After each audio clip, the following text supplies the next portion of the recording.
Assalamualaikum warahmatullahi wabarakatuh. Saya Husen. Saya akan minta maaf kalau memang jadi perhatian banyak orang.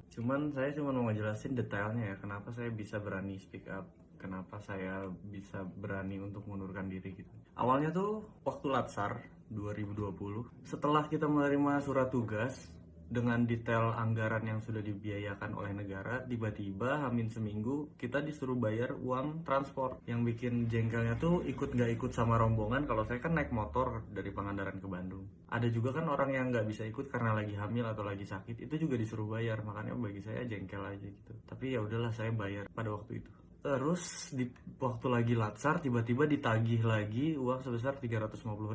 Ya walaupun under sejuta lah, bagi beberapa orang mungkin bukan seberapa, tapi bagi kita nih agak berpengaruh gitu.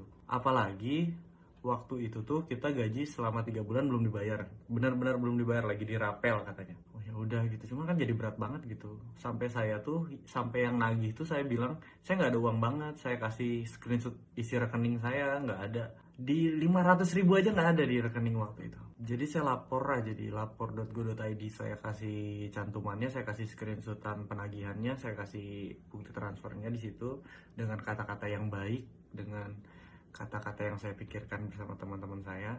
Nggak lama dari laporan saya kirim, tiba-tiba dicari siapa yang lapor, karena banyak yang dituding. Kasihan, saya nggak mau ngerugiin orang, saya ngaku aja bahwa itu saya ngelapor. Dari situ ditelepon untuk menghadap ke kantor BKPSDM Pangandaran di Jalan Parigi. Itu tuh wah, suasananya kayak gimana ya, HP disuruh ditaruh di depan, terus suasana nggak enak lah. Saya dikepung 12 orang, saya di tengah dilingkarin gitu. Terus ditanya-tanya kan kenapa ngelapor. Saya bilang ya karena saya keberatan, saya nggak bisa bayar uang yang saya nggak tahu ini uang untuk apa, urgensinya apa gitu. Terus mereka beralibi bahwa sebenarnya uangnya ada, cuman direfocusing untuk COVID. Tapi ini maaf ya, kan saya walaupun masih muda nih, saya kan maaf nih sekali, saya kan nggak goblok gitu. Saya gini-gini juga sarjana satu saya teh, nggak bisa.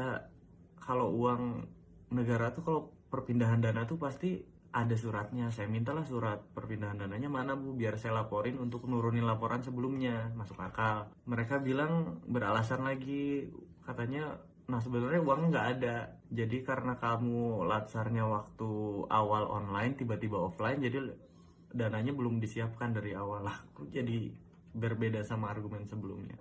Saya nggak akan nyebut nama orangnya ya, karena sampai sekarang saya belum ada dikontak sama pihak Pangandaran.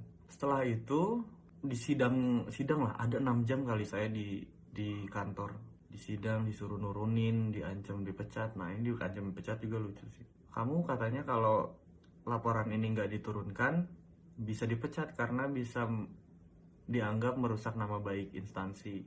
Saya bilang dengan polosnya, karena saya waktu itu masih umur 24 atau 25 gitu. Saya bilang ya udah pak, saya minta surat pemecatannya hari ini juga, kata saya. Dari situ bingung aja mereka, jadi baru ngancem ya, ngomong ke teman CPNS saya di satu sekolah, harusnya diawasin usernya gini, jadi ngerugiin banyak orang. Saya jadi nggak nyaman kan, sekolah saya didatengin, dicari masalahnya ada apa, padahal baik-baik aja sekolah saya. Jadi saya merasa dirugiin gitu, maksudnya dirugiin, diancamnya ke orang lain. Saya nggak bisa tuh, kalau ngancam ke saya nggak masalah, cuman kalau ngancam ke orang lain itu berat lah bagi saya. Dari situ dipanggil lagi minggu depannya lagi untuk nurunin laporan. Ya udahlah, saya capek karena banyak yang dirugiin. Saya nurunin laporan sampai bulan Maret 2022. Itu tuh ada kasus lagi di instansi itu, katanya ada CPNS yang ngambil uang kas. Tapi kok proses persidangannya nggak kayak saya gitu. Saya di sidang kayak saya tuh